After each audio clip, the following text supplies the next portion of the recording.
Hello everybody, we got 1.7 part 2 classwork here today, and on your classwork sheet you got 24 points. Students have that out in front of you now.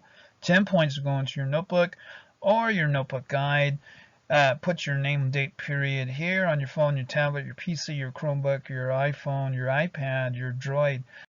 Right into page 1 of today's classwork, function rules. A function may be represented using a rule that relates one variable to another. The input variable is called the independent variable. The output variable is called the dependent variable because its value depends on the value of the input variable. Okay, so that's important. Now define, students, in your own words, define independent variable and then define dependent variable. Page 2 of your classwork. Let's go into page 3 here. Key concept now. Functions, verbal rule, equation, table. So the output is 3 more than the input. That would be a verbal rule for a function. And then the equation would be y equals x plus 3. And then the table showing that would be right here. Your input up here. And then your output down here would be the output is 3 more than the input, and then this will be the algebraic expression of this verbal model here. Okay, so we got a verbal model, we got an equation, we got a table. So make a table for the function. The domain of the function y equals 2x is 0, 2, 5, 7, and 8. Make a table for the function, then identify the range of the function. So here's x, here's our input, and then here's our output down here. Y equals 2x. So when x equals 7, y equals 4, when x equals 8, y equals 16, etc.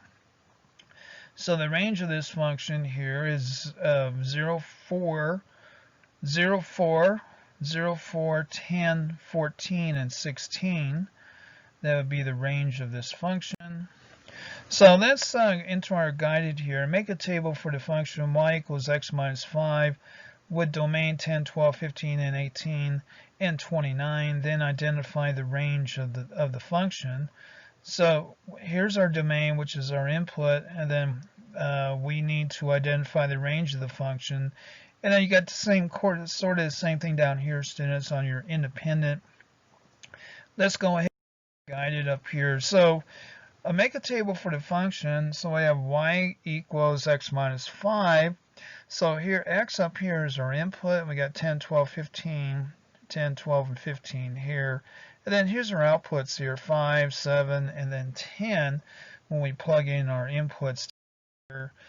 And then for our further inputs here, 18 and 29, that would be our output. For 18 would be 13. Our output for 29 would be 24. The range of the function is 5, 7, 10, 13, and 20. So that would be how you would do it, by using a table. Write a function rule, write a rule for the function. So here's our inputs, here's our outputs. So how would we write a rule for that? Let x be the input or independent variable, and let y be the output or dependent variable. Notice that each output is 2 more than the corresponding input.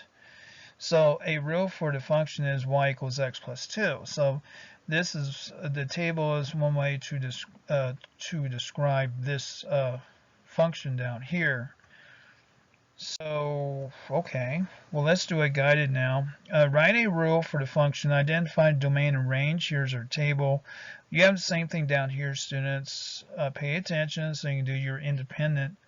We're going to do the guided for this table. So write a rule. We have input 1, 2, 3, and 4. Then we have output 8, 16, 24, and 32. So let x be the input or independent variable, which is up here, and let y be the output or dependent variable, which is out here. Notice that each output is 8 times the input, so a rule for the function is y equals 8x. There's your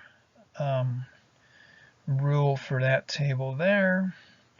So 3 times 8 is 24, and then 4 times 8 is 32. So there you have y equals 8x. And that's your lesson for today. Animated PowerPoint Math video at AOL.com for questions or course materials. Thank you very much.